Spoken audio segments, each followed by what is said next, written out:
আসসালামু আলাইকুম। আমাদের দেশে শিশু সাজিদ যে অনাকাঙ্ক্ষিতভাবে যে গর্তে পড়ে গেছে তার উদ্ধার কাজ চালাচ্ছে ফায়ার সার্ভিসরা।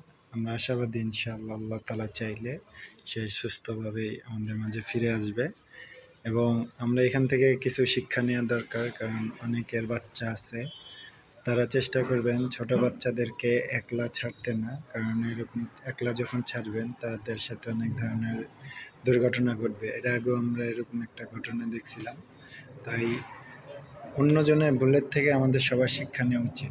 ঠিক আছে? আর সবাই দোয়া করবেন যাতে সাজিদকে সুন্দরভাবে আমরা ফিরে পাই এবং আল্লাহ তাআলার কাছেও সাহায্য চান সবাই।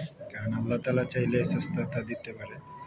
ঠিক আছে? আমরা তাদের জন্য যতটুকু সম্ভব আমরা সবাই প্রবাসীর থেকে সহযোগিতার হাত বাড়িয়ে দেব। আপনারা সাজিদকে সুস্থভাবে উদ্ধার করেন, তা দেখি আমরা যদি চিকিৎসা লাগে আমাদের সাথে আপনারা নক করবেন।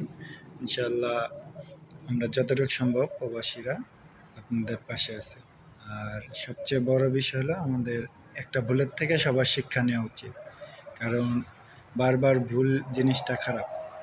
এজন্যে প্রত্যেকটা মা-বাবারা চেষ্টা করবেন ছোট বাচ্চাদেরকে আপনারা একটু চোখে, চোখে রাখার জন্যে, যাতে পরবর্তীতে এরকম তাদের সাথে কোনো ধরনের দুর্ঘটনা না হয়।